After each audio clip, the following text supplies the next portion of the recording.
O dia do Senhor é uma frase na Bíblia que pessoas religiosas usam, geralmente quando falam do fim do mundo. Coisas como Armagedon ou Apocalipse.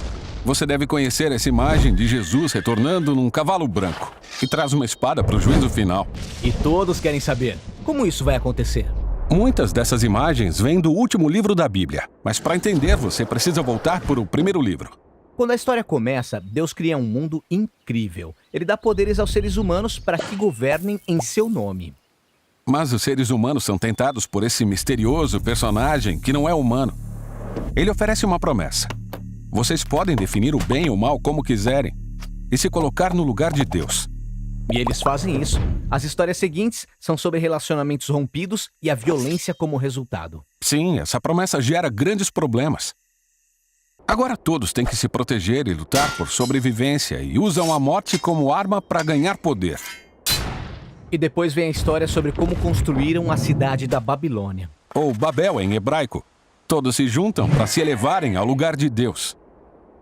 E Deus sabe como isso pode ser devastador. Uma cultura determinando o bem e o mal como se fossem Deus. Então Deus confunde seus idiomas e os dispersa. A partir daqui, a Babilônia se torna um ícone na história bíblica. Uma imagem que representa a rebelião de toda a humanidade contra Deus. A próxima vez que a gente vê isso é na história do Egito.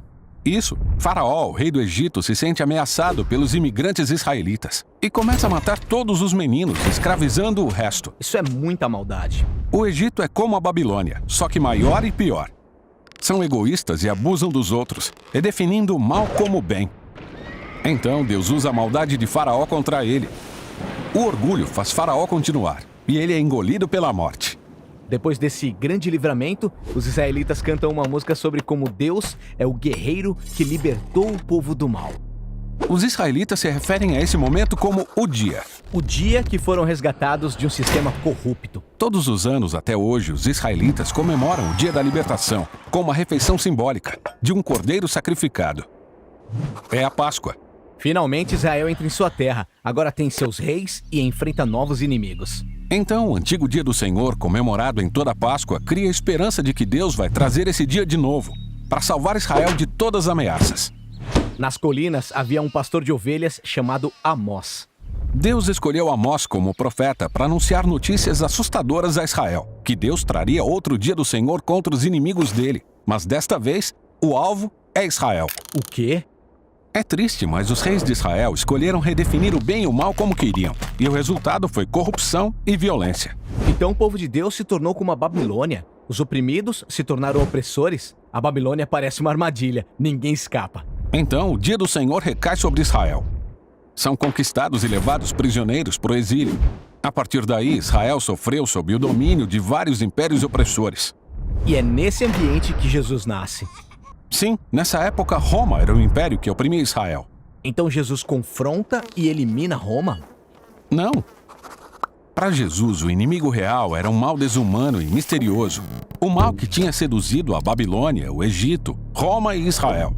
Toda a humanidade embarcou na promessa de poder feita pelo mal. Por isso Jesus resistiu sozinho no deserto, quando foi tentado a ceder a esse poder egoísta.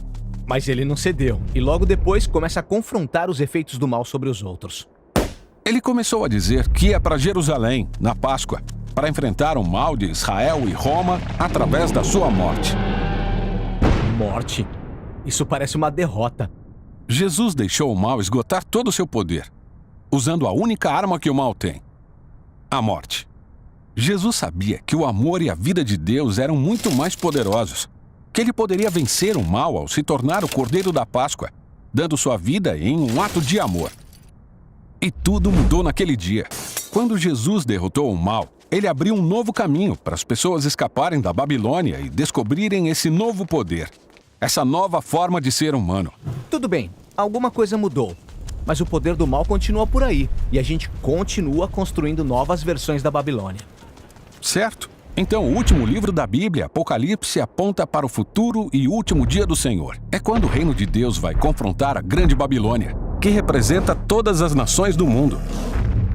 É isso. Armagedon, juízo final. Como Jesus vai acabar com o mal? Não é como você pensa.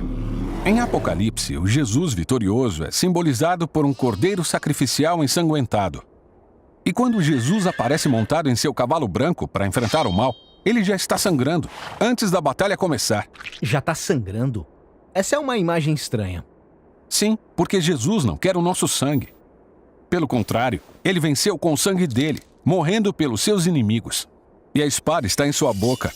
Este é um símbolo da autoridade de Jesus para definir o bem e o mal e cobrar nossa responsabilidade quando finalmente trouxer justiça para sempre. Então, enquanto isso, o dia do Senhor é um convite para resistir à cultura da Babilônia. E é uma promessa de que Deus um dia vai libertar nosso mundo da corrupção e realizar tudo o que prometeu.